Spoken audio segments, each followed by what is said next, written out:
if you Of don't course. mind. So welcome everyone to the Disabled Photographers Society webinar. It is my pleasure to welcome Harry Willebrand with us. Harry is a professional British landscape photographer from East Anglia. He specializes in inspirational photography of the wonderful landscape of Suffolk, Norfolk, Essex and Cambridgeshire. Today, Harry will talk about the magic of long exposure, which is exciting. And this talk is all about long exposure, as per title. It will include techniques and much more. If anyone would have any questions, please use the Zoom Messenger and we'll try to answer all of the questions at the end of the session. So without further ado, let's hear from Harry. Enjoy. Perfect, thank you. Just to make sure before we get started, the most important thing, is the presentation shown correctly? Yes. That's fantastic, thank you. I guess good afternoon, everyone. I rarely do talks in the afternoon because I'm usually on workshops, but if anyone hasn't tuned in the last couple of minutes, me, let's say, bitching about weather and hating all of this lovely hot weather we've been getting, I've been stuck inside for a long time doing admin stuff, so this is kind of a breath of relief to be doing this at a different time of day. But this afternoon's talk is all about the magic of long exposure. Just so you don't get too bored of it, there are some other examples of, let's say, traditional photography and infrared and other bits to get your head around, just so I'm not kind of boring you over from all these blurred scenes. And the very first thing I wanted to talk about, even though it's probably not the most interesting thing, it's something I always try and keep as short as possible, is going to be about me. So my name is Harry, or Harry Willebrand. I'm a full-time professional landscape photographer and workshop leader from Suffolk and East Anglia. I've been doing photography since I was around 11 or 12 years old. I'm now 19 and I started doing workshops when I was 15. And I've been full-time since I left college when I was 16. So I'm incredibly fortunate to be able to be in this industry and do photography as a full-time job and earn a living off it. And it's something which I incredibly love. It's what I do near enough every waking hour that I'm kind of on this earth and well, up.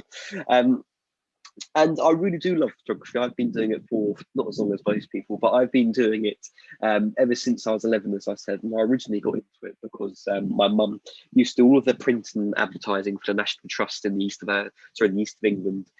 So I've grown up around some fantastic landscapes. I've visited a lot of the seascapes in East Anglia, and I've worked with so many fantastic people and companies along the way. Previously, I've worked with Ben Rowe and the BBC, both on products and product reviews and 2 short films for the BBC on young people, and then one about me in my book. And more recently, I became one of the ambassadors or workshop partners for Lee Filters. And I also run photography workshops for National Trust, which is kind of one of my latest and well, most exciting ventures that I've got myself into.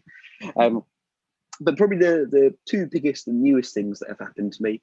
Last year, I was the runner-up Young Landscape Photographer of the Year for the whole of the UK.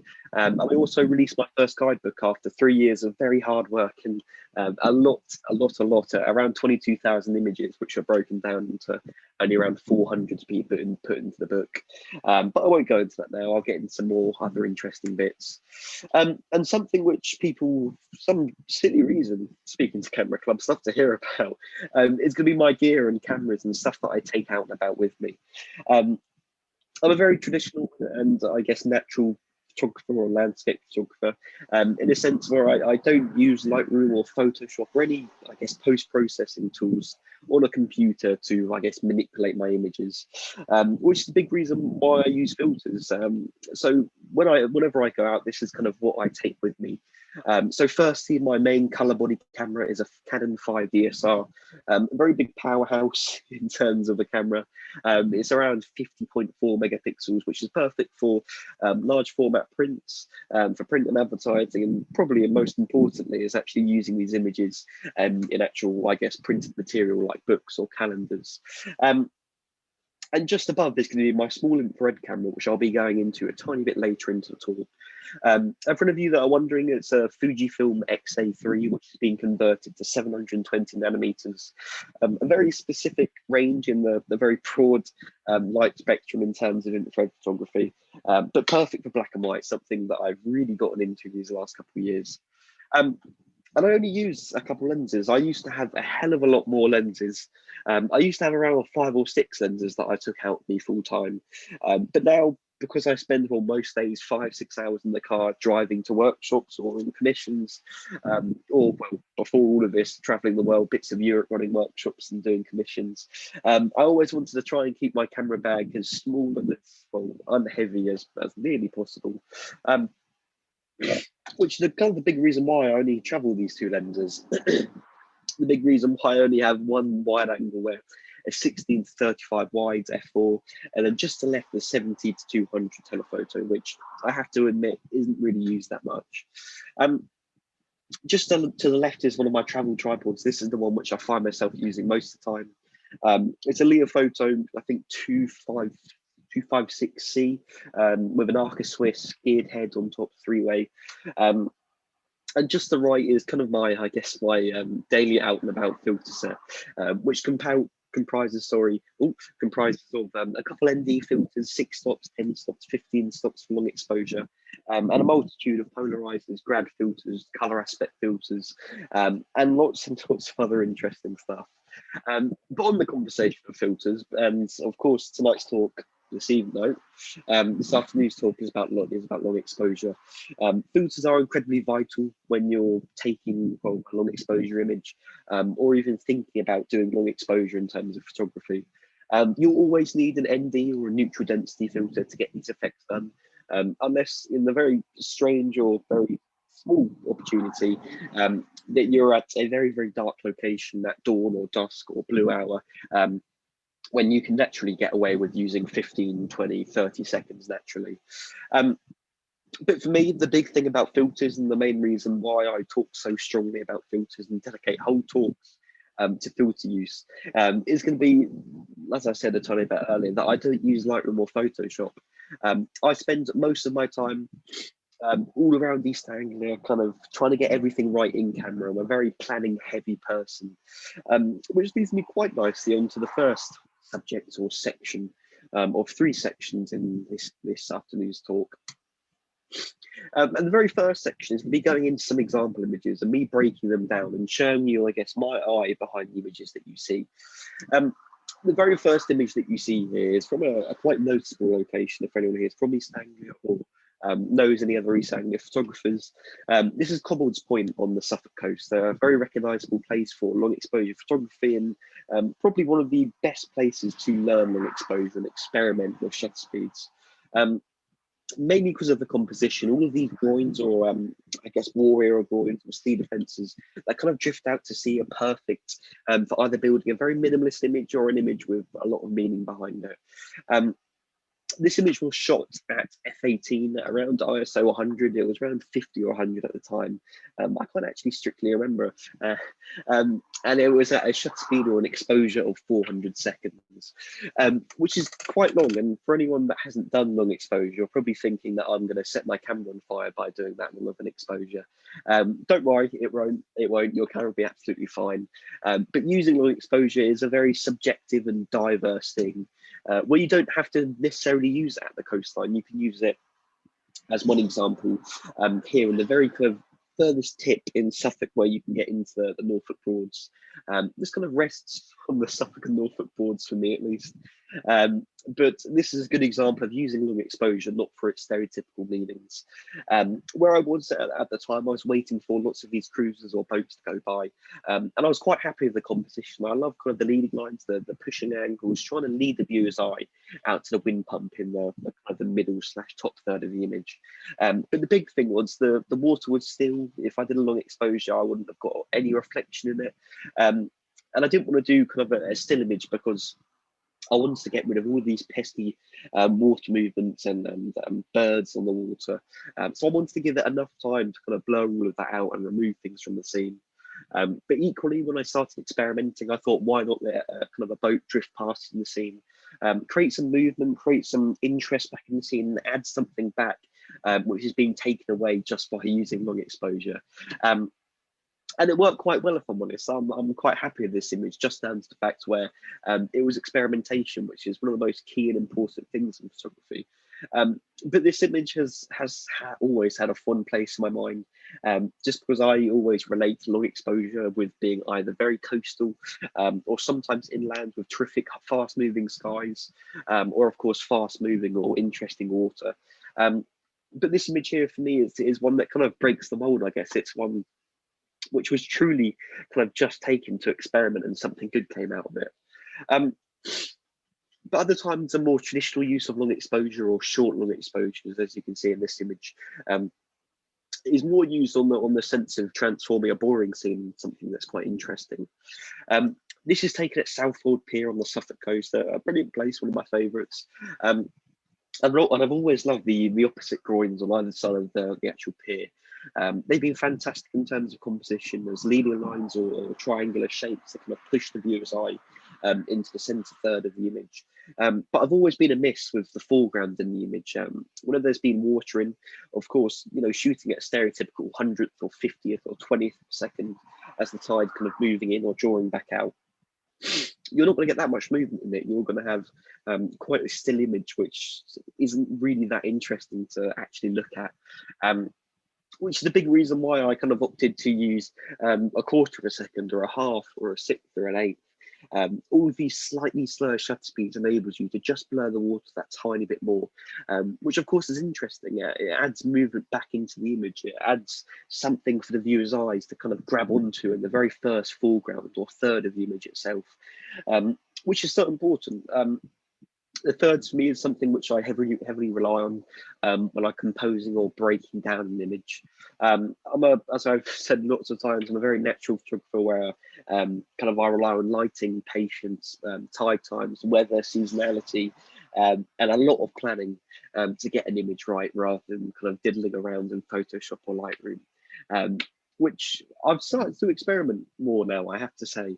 But it's times like this where you're really relying on making specific patterns in the water, or invoking specific emotions in the viewer's mind. Maybe, I don't know, adding some more vibrancy back into the foreground, taking away all of this white and adding back in maybe some browns or blacks or greys into the scene.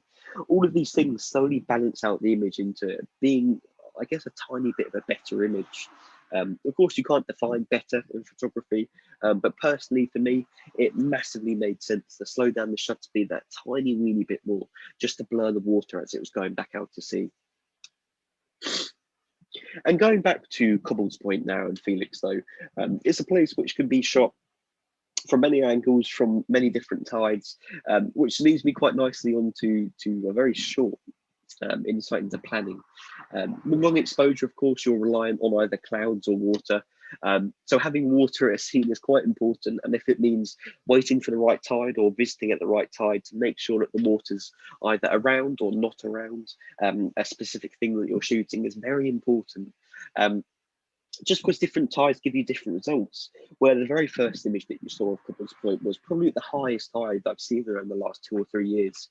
And this image here is near enough just below mid-tide, where you get a much more defined and intrigued look into the groins themselves. You have much more clearer definition of the separation between them. You see a lot more height in the groins, and of course you have this wonderful kind of green tint or moss / algae / seaweed, whatever it is, on all of the tops of the actual groins themselves, which is lovely in terms of colour comparison, kind of fading away or comparing the greens with the blues in the sky. But mostly it's the different fact that I visited at a different tide and still got a result out of it. Every location that you visit is suited for either some time of year, some tide, some lighting condition, and all of this blends in to make a good image in my mind. And which is one of the big reasons why I love photography. It's just because sometimes it can be a hell of a lot of work. But by the end of it, if you put the work in and you're committed, and of course, sometimes you might get lucky, you'll get an image which you can always tell a nice story out of, if not anything else. But just varying off the subject of, let's say, long exposure specifically, one of the big 3 things for me, of course, is going to be colour.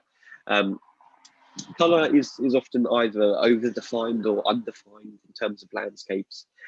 It's either very important where you're taking an image, or of course it can be a distraction and a hindrance to the composition that you spent 10, 20 minutes trying to put together. Which is a big reason why I'm a massive believer in how different colour can be in each image. Where sometimes it will be brilliant, it will make the scene, it's something that you need to add back in that flair of brilliance back into an image. But other times, like this one here, you're relying on very, very pale saturation or color or vibrance in this image. You're relying on a very, very monotone set of colors. Like for example here, the very first leading line coming out of the bottom right hand corner being this first groin set, which of course was the main focus of the image. It was everything was placed around that. But the big thing was to be literally just the color of it, this really lovely light oaky texture of the wood. And of course, to contrast that, all these lovely waves being drifted around the actual groins themselves. Both two of those things contrast quite well in terms of colors and contrast. They're two things which I really do, I guess, well, make a massive difference when you're looking at color or composition or contrast, or photography as a whole, or an image as a whole.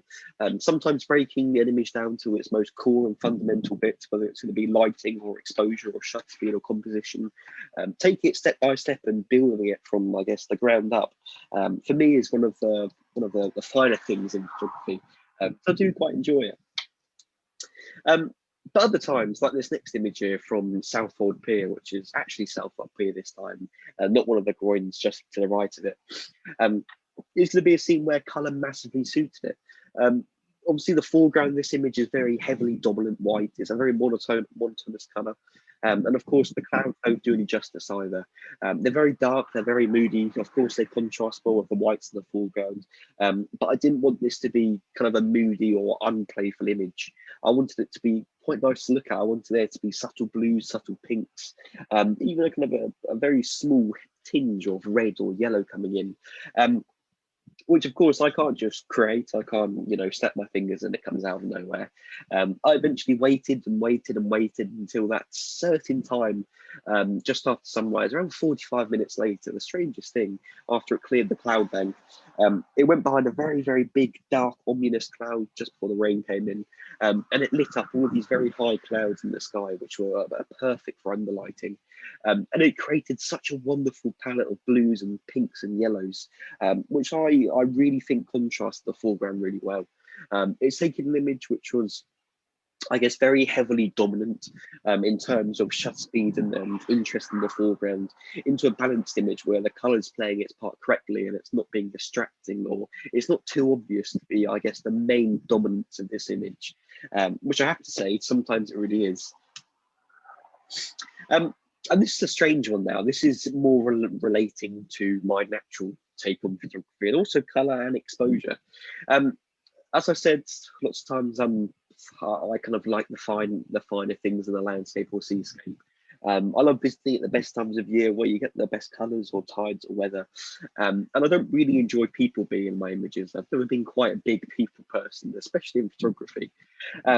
Which when I was visiting here, this is kind of the Three Trees, very famous in the photographer's world, at Flatford Mill in between Dedham or Constable Country.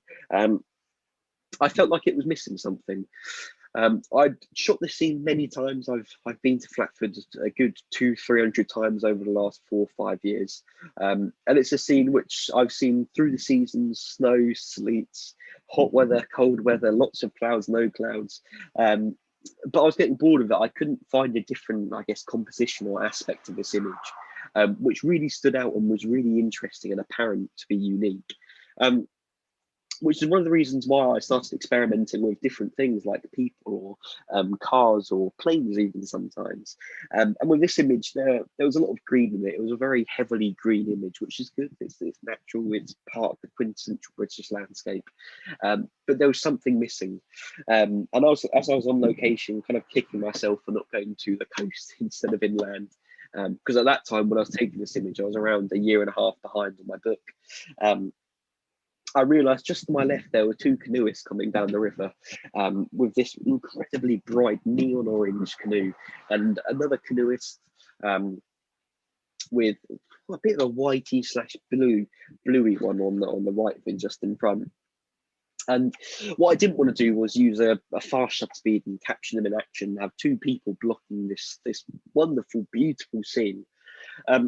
Which what I ended up doing was literally just putting on a little stopper, a 6-stop filter, and then just stopping down the light that tiny bit more to allow me to get a tiny bit of a slower shutter speed, just so when they came whipping past, they'd be blurred across, and it kind of takes away the human element in the image. But it equally kind of blurs across these colours a tiny bit more, and adds the colour more back into the image. Plus, of course, it was a tiny bit different. Again, it was experimenting with, you know, the use of people or physical things in the image rather than landscapes or color or weather, which was quite exciting. I really loved the element of including things like this in the image. And the next image here is a tiny bit of an opposite in terms of, let's say, color in an image. This was taken at near enough the very start of this year, where I was very lucky to have been put on a commission, you know, my very first legal commission, in all the lockdowns we had in the UK, to shoot some of the Suffolk Coast for an upcoming film. Which I can't say anymore because I'll be sued. But it was for an upcoming film, and they needed reference images for the casting. So I went down, and they were very specific about having snow, and they called me a day before the snow came down. They knew that it was happening, and I got down to the Suffolk coast. I was exploring Southwold and Walberswick, and this image here was taken at Walberswick, where you can see it was a heavy snowfall. And obviously this is a beach, these are sand dunes. It's not something that you regularly see, sand dunes being near enough covered by snow in Suffolk. I really do have to say that is incredibly strange. But for this image, I think it kind of worked, well, a tiny bit really well. And just to cover two questions which I've just had pop up on my screen. One of them was from Lorraine. Do you use custom white balance, and also what do you shoot in RAW or JPEG? I do use custom white balance for specific things, let's say bluebells or flowers, or forest shoots where you're looking to either really poke out the greens or oranges or autumn tones in the image. But only for that. I don't really use it for landscapes or seascapes that much. I'm very reliant on the camera, which I shouldn't be. And I shoot in RAW all of the time. I've never shot in JPEG once. You get a lot more in terms of quality to play around with, and Lightroom or Photoshop if that's your thing. Plus you get a lot more for actual detail and quality out of the image. And someone else said, do you find the quality of the filter makes a difference with the final image? Is it worth paying for a high quality filter? Obviously I'm just doing these two images, these two questions just because I see them pop up. But yes, the quality of the filter does make a massive difference. So of course I'm slightly biased because of the Lee Filters affiliation. But in the past I've used Case, I've used Nissi, I've tried lots and lots of different types of companies, all from the very lowest end, like for example KNF on Amazon, who you can get a whole set of around 50 filters for £25, which is ridiculous. And of course at the higher range being Lee, with filters being around £60 to £100 each. But to say it simply, yes, there is incredible difference. First with build quality, the most apparent things, of course, being color casts in an image. You also get a lot more in terms of, let's say, chromatic abrasion or distortion in images if you use bad quality filters. But probably the main thing and the most important thing about filters, not going for cheap and going for something more expensive, is that you're, you know, most of the time people are using lenses which are £500, £600, £700 plus. Even beginner lenses are several £100s now. And if you've got a, let's say, £500 lens, why would you put a £25 filter in front of it? It just doesn't make sense at all, especially if there's 50 of them, then it breaks it down. Kind of more being like 50p each. So why would you put a cheap filter in front of very good glass? It's kind of bad, really. But yeah, it does make a difference, if I'm honest. And on to the next section now, is going to be this image here. We've got onto the infrared and, or I guess, black and white format of this this talk right now. And the reason why I've dedicated near enough a whole section to black and white is literally just down to the fact of how brilliant and fantastic I found infrared to be over the last couple of years. At the start, I said I hated it. If anyone was there for the first 5-10 minutes of this talk, you might have realised or heard me say that I hated black and white photography. And you are correct, you didn't hear otherwise. I've never been a very fond person for black and white photography, until of course infrared, but I never liked the idea of wasting away all the hours that I've spent on locations at a specific day, waiting for the right lighting, the right colour, the right composition to come about. Then just to change the image, or not even take the image in color and take it in a two-tone image where you're getting rid of all of those elements. Of course, immense respect for black and white photographers. It's immense skill most of the time, and I really do look up to them. But for me, for a long time, it's been something which I've never been able to justify in terms of planning and, I guess, expenditure of getting out there. Bottom to the infrared section, like I said, I use a Fujifilm X-A3, which is being converted to 720 nanometers. This very first image here is from Constable Country yet again, or Sudbury Water Meadows in Suffolk. A gorgeous place, a really lovely place for traditional photographers looking to find, a really gorgeous scene. And this image here has been photographed so many times, but the big reason why I wanted to show an image of this place is just because of the way it came about.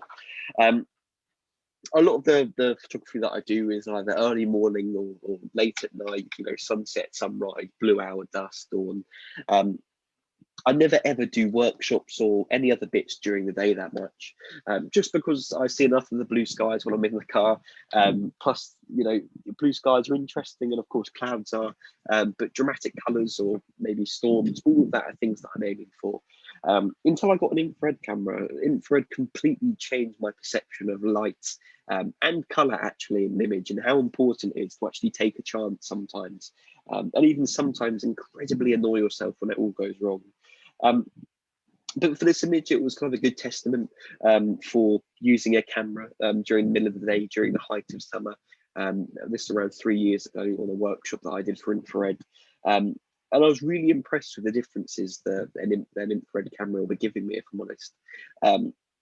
It opened up a whole new avenue of photography for me, in terms of using a camera kind of during the day and not just at the incredibly stupidly early hours of the morning or incredibly late hours of the night. But even now, after my hatred for black and white, I've even started to do it myself on my color camera, which sometimes it just ends up like that. The colors can't justify me keeping it in a color image, but other times the contrast or tones between, let's say, blacks or whites or browns or yellows, they'll work so much better in a black and white image more than anything else. And the main reason, or the main way that I can tell they'll work better, usually is down to the histogram or just having previous examples to actually relate to. A lot of photography for me is instinct. It's not something which I could, let's say, write down on a pen and paper how to take an image like me. It's very personal. It's even very emotional. It's something which is totally dependent on my mood and how I feel that day. If I want to be out, if I don't want to be out, and even if I'm actually enjoying myself with the camera at that time, all of the images heavily reflect that, which is brilliant. I really do love that. And the next image here is one of those images. It's another infrared image, which was from the very first lockdown 1.0 in the UK, which we were all kind of, I guess, forced to find things locally, which some of us did, so others couldn't be bothered like me. But eventually I did find one place where it made sense to have a gander and have a look with an infrared camera. And this is one of the local fields that I used to run workshops in when I was incredibly younger, when I was first starting off. And some of these compositions had kind of got better with age. They matured like a really nice piece of steak, if I'm honest. Especially the trees and I guess the different stages of life they were at. Some of them have become much more big and much more mature, and others have just withered away, which kind of took me down a really long path on let's say minimalist photography and looking at life and death or black and white. But that's a project that I haven't released, I probably won't release. But it takes me back to this image here where infrared was really important for actually kind of just focusing on just the lighting in this scene. The comparison between the clouds and the sky behind it was just magical. And if you don't realize, this actually is a long exposure, around 60 seconds. But the big thing with long exposure is going to be how fast clouds are moving or how fast the water's moving. Again, just for landscapes, people use NDs for a lot of different things. But of course, if you use a 30-second exposure for a day where it has very slow moving clouds, you know, you'll probably get a result out of it. You'll get some quite nice movement in the clouds and very distinct lines and patterns, and it will look quite natural. But of course, if you use 30 seconds again with a day where it has already incredibly fast cloud movements in the scene, it's going to be completely blurred over and sometimes even see-through. Which is the big reason why this image actually didn't work in terms of long exposure.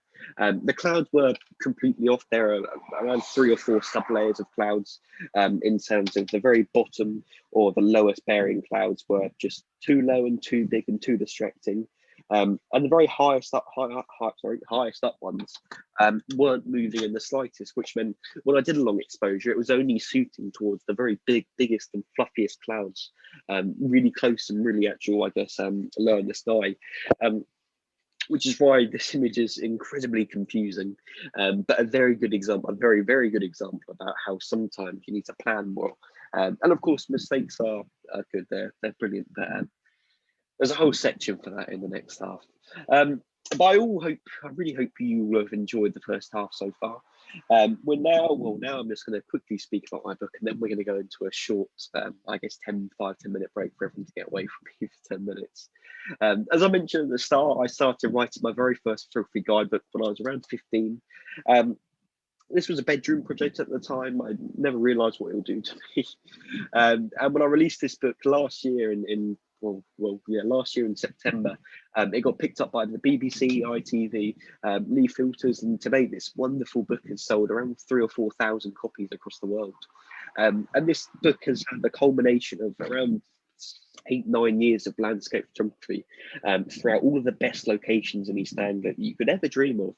And I've even taken the liberty of doing camera settings, where to stand, where to eat, where to stay, even when to go there with tides, the seasonality, what time of the year, and even the type of clouds to look for when you're photographing it. So if you're looking to visit East Anglia, or if you're from East Anglia and you want to visit the coast and you want to take away all the years of planning and experience that I needed when I wrote this and visited these locations, then for this afternoon, I'm going to be giving 10% off just by using my name, Harry, at checkout. But yeah, without further ado, I think if it's okay with Aggie, I think we're going to take a short 5 or 10 minute break now. Which one would you like it to be? It's fine. It's up to you if you need a break. 5-minute break? Yeah, no, 5 minutes fine. So I've just got to feed my dog. It's the reason why I've got a 5-minute break. That's fine. But yeah, anyway, we'll reconvene at 20 minutes too. All right. Yep. See you then. Fantastic. Thank you.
Hello.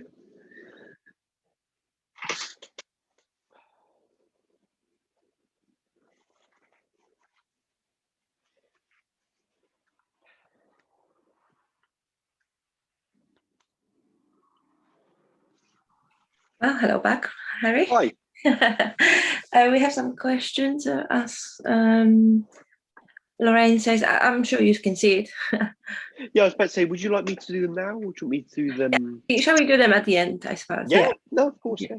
Well, if anyone does have any questions, then please put them in the chat, and we'll get towards them at the end. But yeah, I've just seen two of those questions, which I shall get to at the end. Anyway, That's great.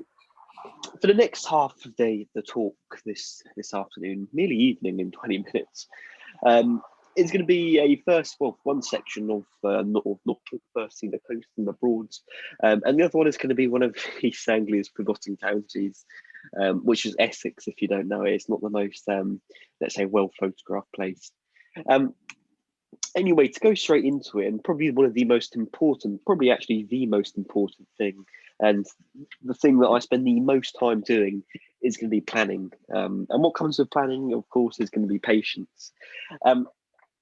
These are two words that you won't find me using that often in a sentence, because I haven't really got patience in terms of planning, even though that I do spend several hours behind the desk every single day before either a workshop or a commission that I'm doing, either to look at the humidity or the weather or cloud ceilings or the type of clouds, to give me the best idea of what to expect on the location. But other times, planning can actually help with the composition itself. Of course, veering away a tiny bit from my exposure, but composition is something which is quite important. As I said, planning is very helpful. It enables you to actually visualize what compositions you'll be able to achieve on the scene. And of course, you'll be familiar with your surroundings on the location, which again is quite important if you're looking to include anything else.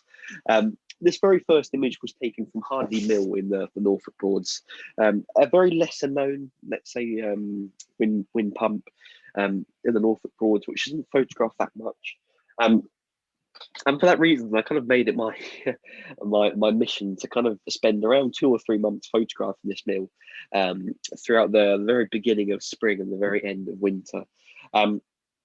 And I really did like it, if I'm honest. But the big thing was planning before I got there, because as you can see in the very far or middle third of this image, is that there's a massive sugar beet factory in the background, which of course plays quite nicely in terms of contrast and the comparison of sizes from the wind pump to the smoke plume or chimney in the very far area of the image. But it's something which I didn't realise was there until I got on location. And it kind of kicked me back into my planning regime of making sure that I knew everything was around me. Because if not, you have inconveniences like this, which I think did ruin the image a tiny bit and took away the natural feeling and added a bit more of an urban feeling back into it, which of course really wasn't what I was looking for this image. For me, I was really looking for the most picturesque and quintessential, basically British landscape I could find, which the Broads is absolutely perfect for that. But other times, planning will actually allow you to kind of visualize the compositions and the images that you'll get before you even get there. Like, for example, the direction where the sun's going to be setting, even the angle at which the sun is going to be setting that evening, whether it's coming down from a 15 or a 20 or a 30, 40, or, whatever degree slant it's coming down. So you can predict where it's going to be in the sky at what time, wherever you stand. Which is quite helpful, firstly, for workshops, of course. It kind of allows me to be a lot more level-headed and confident, where if I set someone up in a specific place, I know something's going to happen, or I know something's going to be there at this time. But it also allows you to actually cater for compositions before you even see them through a camera. Like this image here, where I was really looking forward to actually capturing some sunbursts at this location. And Third Mill, where this was taken, at a gorgeous, gorgeous place. I really had to search around for that perfect, I guess, sunburst or sunstar coming through the very bottom right of the wind pump. But this was made a lot easier by using planning apps, like, for example, the Met Office or TPE, the photographer's Ethereum. I've never been able to say that word. because all of these allowed me to actually put a pin down, see where the sun was setting on the location, and then know where to stand at what time when the sun was there. Plus, of course, it made the compositional side of things a lot easier, because what I was really focusing and looking to do was waiting for the sun to kind of burst through the very middle or the top of the first third of the image, just to light up and add some really fake warm lighting back into the actual foreground of the image. Just because the foreground was around a stop underexposed to make sure that the sky really popped out, just because I left half of my grad filters at home, which meant that I couldn't kind of just go for a darker one. But it also allowed me to really kind of take advantage and I guess take the composition by hand and be confident with the image that I was shooting. The first thing here, which I was really planning around, was going to be this leading line, kind of taking the viewer's eye all the way to the actual focal point of the image, which is of course the wind pump here. The second thing, of course, is going to be all of the boat moorings, all of them, the masts and you know, the posts coming out of I think some of them read telegraph posts coming out and being lit up by random glints of sunburst, sun everywhere. And the very last thing was just having the right lens to do the right job at hand. Where if I was going to be using a, you know, a 24mm or a 30mm or a 40 or a 50mm, none of them would have been wide enough to capture the whole of the wind pump, only from around probably 20 or 30 yards away. So I had to make sure I had a wide angle for this image. But like I said, planning is quite important when it comes down to things, but sometimes planning actually really doesn't help you in some situations where, of course, we're always at the mercy of the weather. I'm always at the mercy of the weather whenever I'm taking an image, which means that sometimes things just completely go the wrong way. Everything goes Pete-tong, and you can't do anything about it in the slightest. You've kind of got to make the most of what you're getting out of that composition or that scene on that day.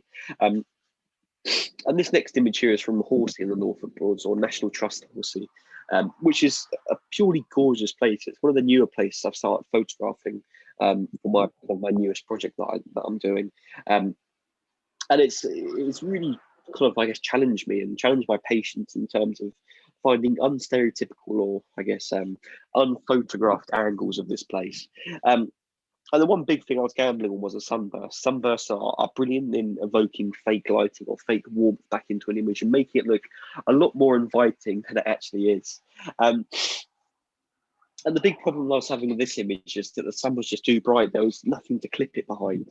Because of course, with sunbursts, you either have to have it clip clip on the horizon, or a tree, a cloud, anything to clip it on, where the exposure is just taking down that tiny wincy bit so it doesn't completely blow out that section of the image. But where I was standing, it was just, it was marshes and reeds. There was nothing to clip the sun on, which eventually I did find a random fence post, which kind of led to nowhere. But it didn't really make me realize how sometimes nothing can be perfect. Nothing ever will be as it wants to be in your planning. Exactly like this image here, where I was really kind of relying on the sun dipping below the horizon and then lighting up the whole of the scene. But then there was a big cloud bank in the way and I couldn't do that. So I kind of improvised and adapted on the location, had a search around, tried to use some reeds at first, didn't work. Then even tried to actually get really low down and try and clip it on the ground. Again, that didn't work. And then I found this really weird lone fence post, which I'd leaned against several times taking images, but I'd never ever thought or contemplated about using it to find the composition with, which was really interesting, if I'm honest.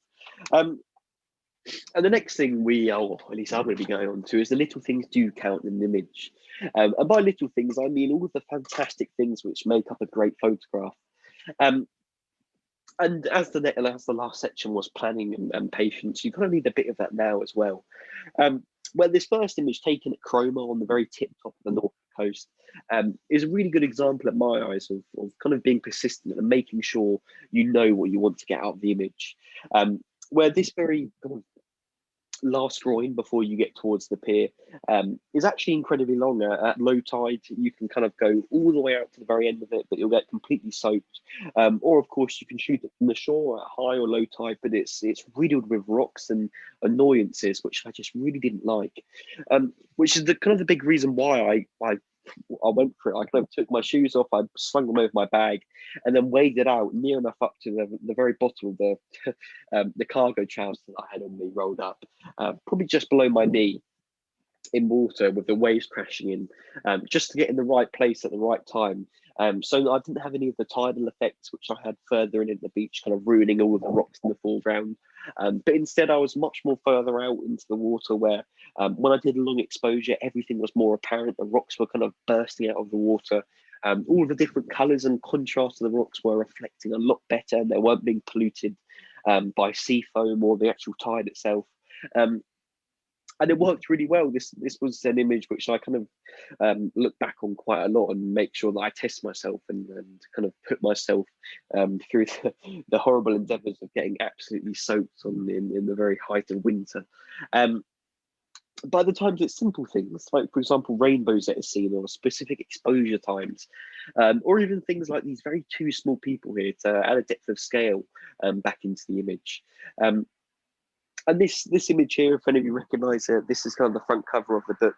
And I've had so many people ask me, how do you decide on an image for the last 4 years of your life? And of course, you know, me being 19, 18, 15 when I wrote it, started writing it, 4 years is, you know, it's near enough a quarter of my life. That's an incredibly long time to be spending on one project. So of course I had to find an image which told the story of my photography really well, and equally told the story of the book really well. I ended up kind of falling on this image where all the little things came together and built a really nice image which portrayed East Anglia's coast really well. Of course, firstly starting with the exposure in the foreground, using a slightly slower shutter speed than usual to kind of increase the interest in movement and patterns of the waves in the foreground. Secondly, being the rainbow, being patient for the right weather conditions. I visited this place easily 60 times throughout the last kind of, I guess, year of doing the Suffolk section. Just for the right weather, I was waiting for either a storm or dark clouds or something to come above the horizon and kind of evoke a rainbow to come out of nowhere. And eventually it did. And then, of course, the very last thing to kind of get the icing on top of the cake was people. And where this was taken, Hunstanton is very busy anyway, so I didn't really have a problem with finding people. It was just finding, you know, the right type of people who are mad enough to walk all the way down to where I was. And eventually there was. There was two people just strolling down, I'm guessing on a a friendly walk. And they worked really well. They gave a depth of scale to the image. They showed you how long this beach was, how big the cliffs are, even though they're not actually that big. And of course, it's another little thing to add back into the image and make it an image which I was really proud of. And this image here is another example of little things, but this one is more based around, I guess, gear and filters rather than shutter speed or settings in the camera. And the reason why I'm stopping it down to, let's say, an image like this of tulips is because it's a really good example of specific filters which can really help your photography kind of just stand out a bit more. And the filter used for this, as you can probably realise, was a polarizing filter. Polarizers are a very, very, very good piece of kit for a modern photographer. They allow you to kind of take away that pesky element of a light out of the light spectrum, to make colours more vivid, to give them more contrast, more depth. But probably the most important thing is take away reflections from the colour and take away all this really, really kind of, I guess, weird, find the right word for it, like over highlighted colours where it's just blown out, it's soft, they're not vivid, they're not striking colours. Which of course when you use a polarizer you kind of get all of those wonderful big things back plus more. So this is a good example of one of the good types of gear that you should get. A polarizing filter, very key.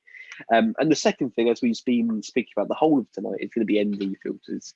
And if you're looking for starter filters to use for long exposure, kind of the best all-rounded to get would be a 10 stop or a big stopper out of the leaf filters, range as they call it.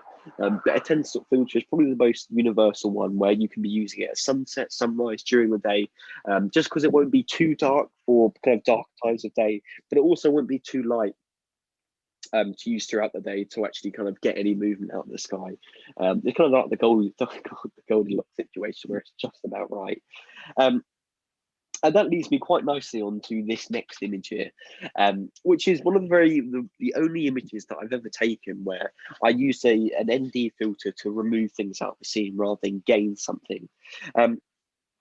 And I usually use ND filters to kind of gain something from the image, whether it's going to be increasing movement, flattening the image and not taking away, adding in a more minimalist feel to the image, or of course just adding in some blur into the scene, adding in some movement and interest and personality back into this, let's say, fairly bleak image, which was before.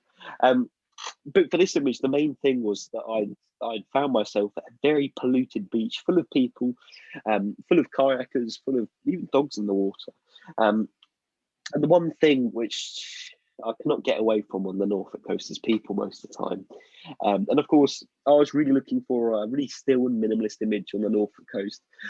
So I ended up using a 10-stop filter, the big stopper, to literally take as much of the stuff out of the image as I possibly could and really flatten everything out as much as physically possible, to make sure that everything was highlighted just towards the groin sets, the really crisp and sharp cut horizon, and of course the movement in the very top 2/3 of the image. But yeah, a good example of using ND filters to actually, I guess, take away something rather than add interest back into a scene. And probably now my favourite part for the whole of the talk, and probably one of the most educational bits that I always love talking about, is really making mistakes in photography. And of course, making mistakes in any art form is very crucial. You know, mistakes are probably one of the most important things that any photographer has to do or needs to happen to evolve their images, just because they're so important for learning new things. Either it's going to be through kind of not making the same mistake or kind of discovering new things to get around that mistake. Which is the big reason why I say that, you know, making more mistakes than, I guess, good images is probably the best thing you can do.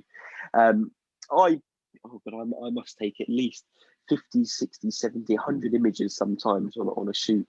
And I'll probably be lucky if I get 1 or 2 images that I'm happy with out of that. And sometimes it's absolutely nothing. Other times I can walk away with an SD card full of images from a weekend, which I actually had happen 2 weeks ago when I went to Dorset, and have absolutely no images which were massively standoutish. Of course, it was a pain. It was, you know, several £100 down the drain in terms of accommodation, but it really taught me in terms of patience and developing myself and my photography in so many new ways, because, you know, now that I have the experience and I know the mistakes, I won't make them again when I go back, and I certainly won't spend time photographing the wrong things. But this image here is kind of a good example of when just images don't work. I've shown you lots of images tonight, and I hope at least 1 or 2 of them you've liked. But a good example of how I'm not even near perfect or great or good is this image here. An image which is, for me, very boring, very kind of just not nice to look at. It was a composition that I visualized in my head, which just did not turn about or come about in terms of through the camera. Which happens a lot. It happens 90% of the time. But of course, you know, nowadays you're not showing the whole of your film roll to people. You're just posting one image, your best image, on social media. But it's examples like this which kind of actually make me really happy, because it shows you how, you know, someone like me who's doing it full time professionally, or at least let's say professionally, can take really crap images, but it's images which have taught me very valuable lessons for the years to come. And other times it's been the strangest things in terms of what's went wrong in the image, where around a month or so ago, more than a month, yeah, around a month and a half ago, I was one of the panelists or guest speakers for the Ambassador range on Lee Filter's talks that they've started doing to camera clubs. And I sat down before the talk with Simon, who's basically the organizer of all the talks.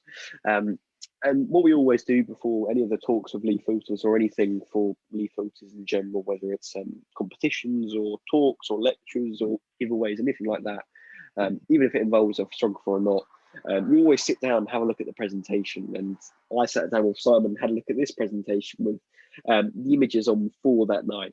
And this image was in kind of I guess the lineup of images for the first half. And he stopped me and he said, you know, what's wrong with this image? And I had no clue in the slightest. Of course, I wanted to be polite. I wasn't going to say I'm not sure what you're on about. But I was confused. I didn't know what was wrong with it. But this is just how subjective photography really can be. And it was these what they're called, contrails, or the trails coming out of planes that really annoyed him and annoy a lot of people in photography just because they're unnatural and a hindrance. But for me, they weren't that noticeable until he poked them out to me. I always thought they were just a cloud. Incredibly stupid, I know. But again, it's kind of a funny story in terms of how I really didn't notice it, and I kind of absolutely loved this image before I saw it. But as I said, a brilliant example of how mistakes are made, and how subjective photography really can be. And other times it can just be out of pure stupidity or laziness that I get stuff wrong. Like for example here, when I was running a long exposure workshop, and I was doing an exposure of around 3 or 4 minutes at a time, and what I didn't realise was I placed my camera probably around a foot further into the scene than I actually should have. Especially when at the time we had that storm roll through Stanglia, the beast from the east. And all of the sea was incredibly choppy, and what I didn't realise is how much that would take away from the sharpness and detail. And it did exactly that. It took away all of the sharpness from the whole of this image. And I won't go into anything more than that because it was just stupidity. I wasn't thinking correctly, which I think is incredibly funny and has given a lot of people good laughs at the dinner table after a residential workshop. And the last image before we go into the last section of the talk is going to be an image where I was just lazy. I wasn't driven enough. I didn't get an image which was unique or new in any terms. This is Snetcham on the Norfolk coast, a place which is quite widely photographed, let's say. It's not incredibly popular, but it is beautiful, and it's known for kind of the types of images that you're seeing here. But I was quite annoyed with myself that I didn't challenge myself. I didn't go for anything completely new. I kind of went for the very first thing that I saw, which was this composition here. Obviously, it's got a lovely framing look to it. It leads the viewer's eye through the scene, a very, very strong leading line and pushing element. But it was lazy, pure laziness, and that's all I can put it down to. And on to the last section of the talk, which is going to be the Forgotten County in East Anglia. And the reason why I call it the Forgotten County is because Essex is never at the top of people's travel lists in terms of photography, which I'm hopefully going to change with the newest project that I'm doing. But it's a brilliant place nonetheless, and I do have to admit it's hard to photograph. But some of the places here are pure joy and really wonderful, and I've never found anywhere else that actually looks like the type of locations and scenes that you get here. And the first section for Essex is going to be challenging locations. Of course, with the amount of time that I spend out and about, especially since I wrote a book, I've visited near enough every single photographable place in Essex, on the coast at the time at least. And it was really challenging. I couldn't find any interest at all of these wonderful seaside places. Sure, I had a handful of fish and chip shops to put down in the book, lots of lovely restaurants and hotels, but I was struggling with inspiration. These places weren't the most beautiful. They were urbanised.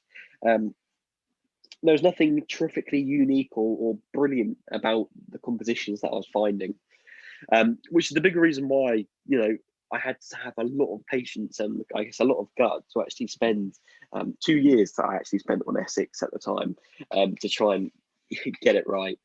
Even though I only budgeted myself around 9 to 10 months for each county.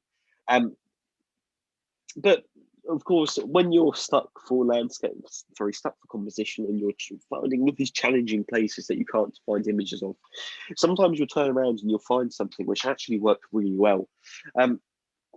Like this image here at Water on the Naze, where I wanted to just use a slow shutter speed around 8-9 seconds, just to kind of break up all of the tidal movements and all of the tidal patterns at the beach, just to make sure that it turns it turned a boring scene into a tiny bit of a more vivid and interesting and playful scene, where you've got so many different layers, staggered layers, I'll say that, of tides kind of breaking their way out from the very far foreground into the close foreground of the image. And it made up a really interesting composite shot, if I'm honest. I quite like this image just because of how busy it was, just because it was quite minimalistic. There was nothing else going on. There's no groins, there's no people, no buildings, anything like that. It was just kind of pure exposure and pure water. And the next image here, which is from Point Clear, is the longest I've ever spent on an image for a project, which was around 1 year and 6 months to get this image, from the very first time to the very last time that I visited. And this is a really good example of persistence in photography and how planning actually really does help. Where, of course, for this image, I was really dependent on the weather. Both the weather, the tides, the direction where the sun was setting, and of course tying all of that in with an incredibly busy schedule of workshops for the year. So it was next to impossible, at least that I thought at the time, to get this image that I had in my head. But at the end of it, I really got this image here, which I was quite happy with, where everything came about. But of course, nothing's ever perfect, and I'm sure if I revisit this image a couple of years later, there'll be something that I'll be able to moan about. And for this next image here, which is from Dovercourt, on the Essex coast, again, it's breaking it down into planning, if I'm honest. The night beforehand, where I visited Dovercourt for a really lovely sunrise, where I'd predicted it well for the first time, and I was looking at the topography of the location.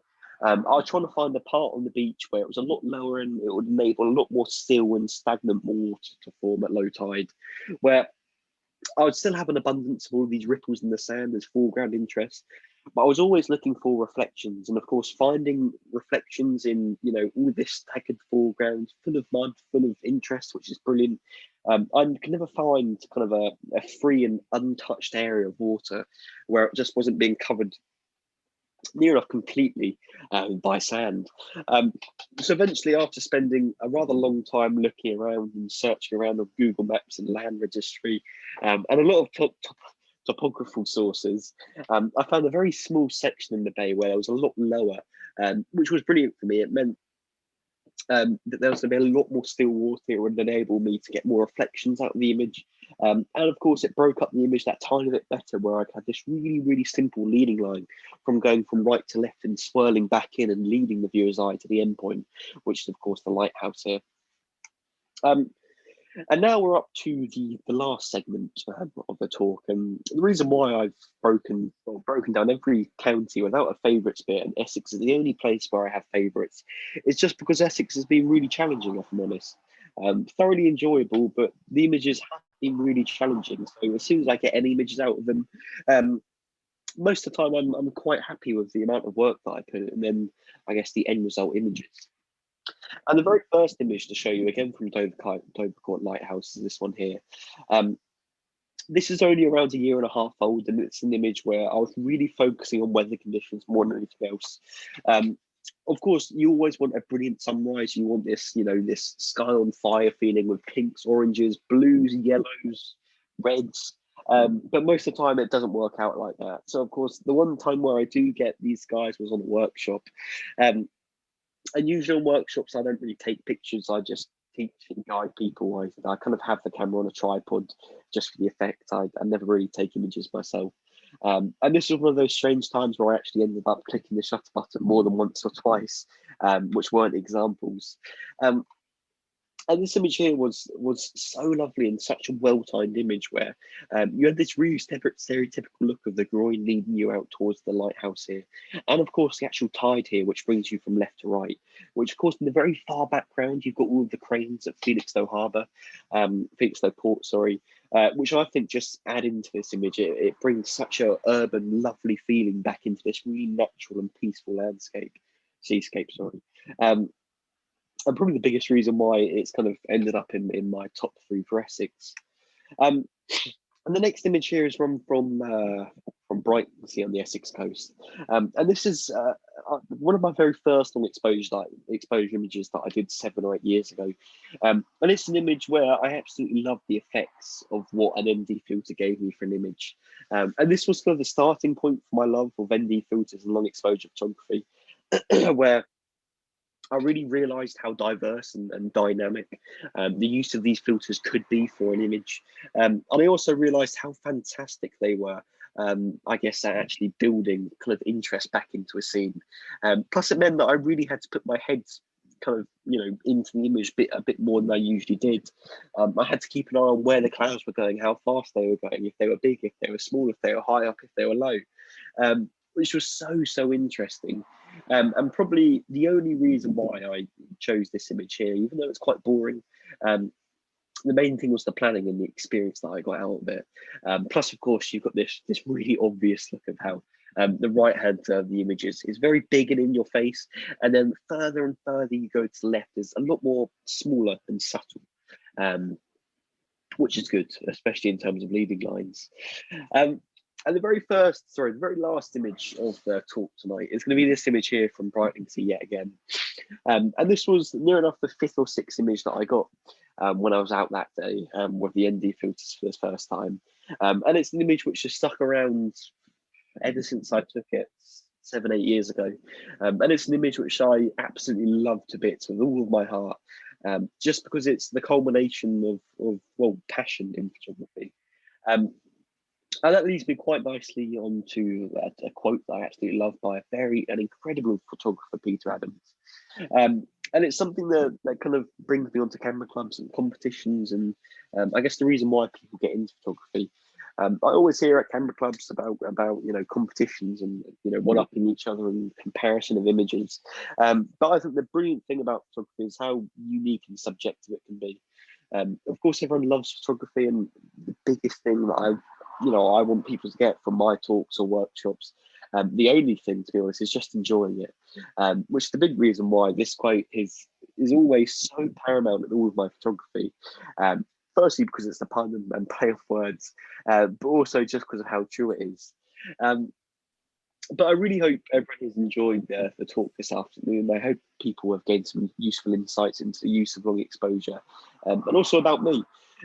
So I guess now I'm going to close the presentation and open up the floor to any questions that anyone might have. But again, I hope everyone's really enjoyed. And if you have any questions about the talk, even about me, or you want to criticize anything, or even question me about my methods, then please do. I'll be more than happy to help. But thank you for listening, everyone. Thank you, Harry. Actually, if I may start with a question. Obviously, you work with the long exposure all the time. So I was wondering, how do you measure your light?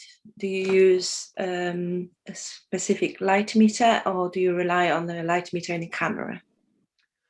There's 2 ways that I usually do it. So I rely quite heavily on the histogram and actual light meter within the camera, which is usually quite helpful. Then, of course, transversing that to kind of the least stopper app or an exposure chart to actually gain the exposure time that you need for a specific filter.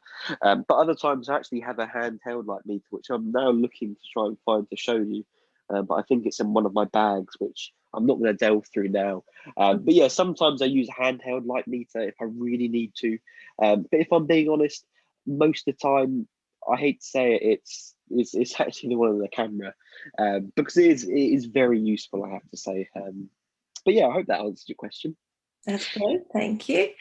We have, I'm sure you can see the question from Lorraine about the leaf filters. No, of course. Let me just check. Sorry, I'm trying to find the window. There's so many windows on here. There we go. So yeah, Lorraine says, I use leaf filters, never disappointed. If you use top L lenses, why use cheap and cheerful filters? No, you're completely correct. Absolutely.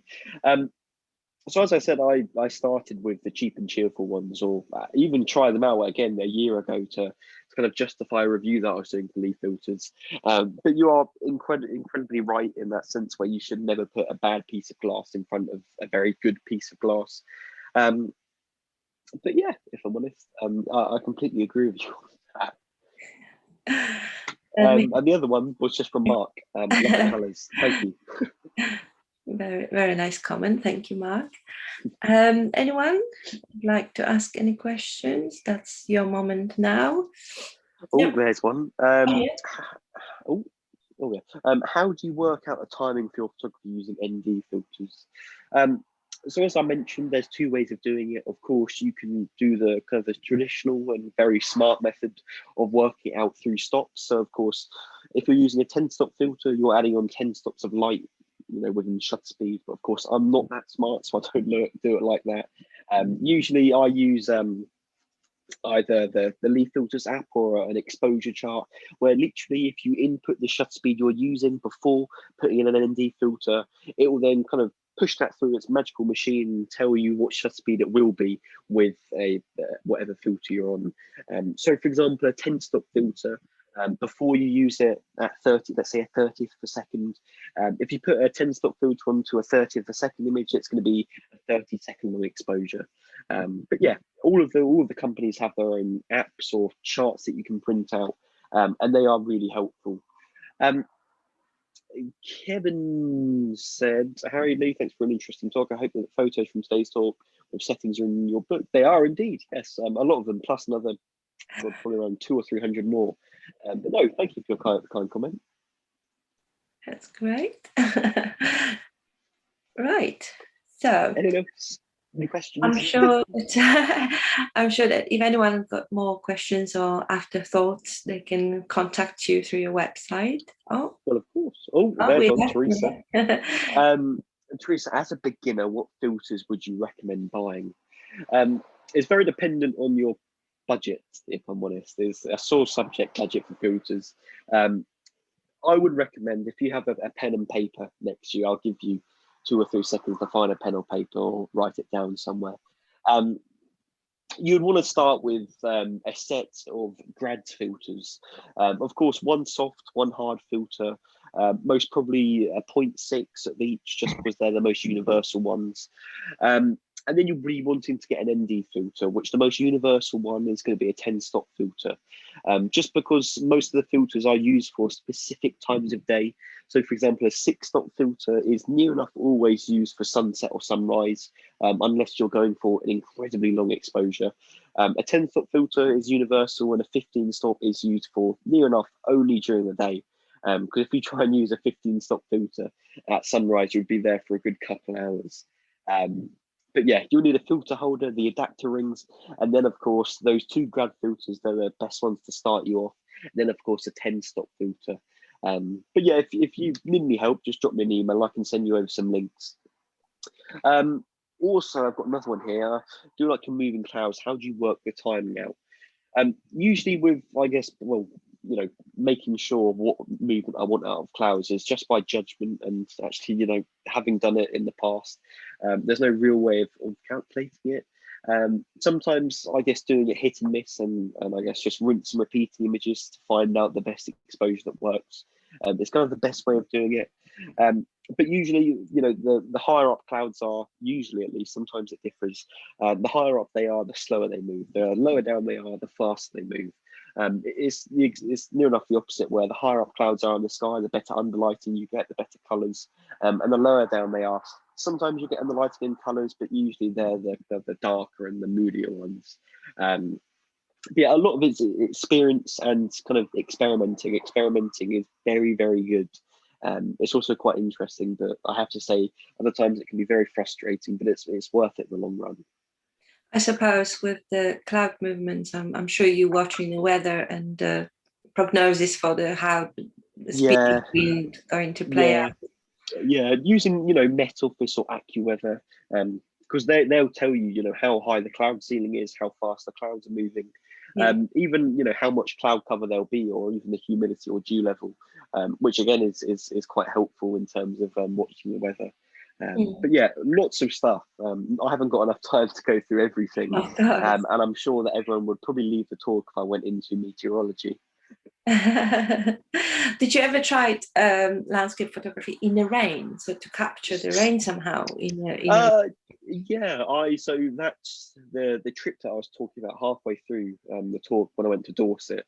The only reason I went to Dorset so I guess at short notice. Literally, I booked the hotel room the night before, and I decided the night before I went up. Just because I realised there was quite a big storm front moving in, and I was really keen of actually photographing stuff in the rain, seeing all of these thunderous showers coming over the hills, coming over the coast. And of course, you know, it was brilliant when it happened, but 99% of the time it was just pure rain, which is still brilliant. And I still stay out there for moody clouds and interest. But yeah, I didn't quite have the patience that I thought I had, especially when it was incredibly cold when I got there. But yeah, sometimes, because all of my stuff's weather sealed, but I don't trust it that much. Right. Thank you so much, Harry. It was really a learning curve for us all. I think with team movement, do you always go for 3-second setting? Again, no, it's dependent on the exposure of the image. As I said, with a lot of it, it is literally rinse and repeating and trying out different shutter speeds. Of course, if we'll take it like this, the faster that waves are moving, the faster shutter speed that you can go. But it's completely different if you're going for long exposures rather than short exposures, where you're going to be going for some incredibly long exposures straight off the bat.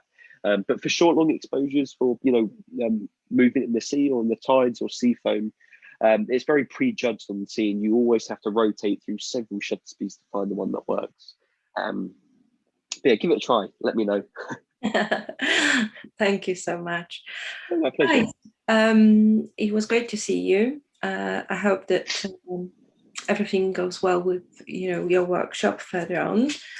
And yeah, if I could just remind our members about annual exhibition, I'm waiting for your entries. So just go with your tripods, filters, and catch some landscapes for me and send it on before the 31st of July. Right. Thank you so much, everyone, and have a good night. Thank you. Bye-bye. Bye-bye.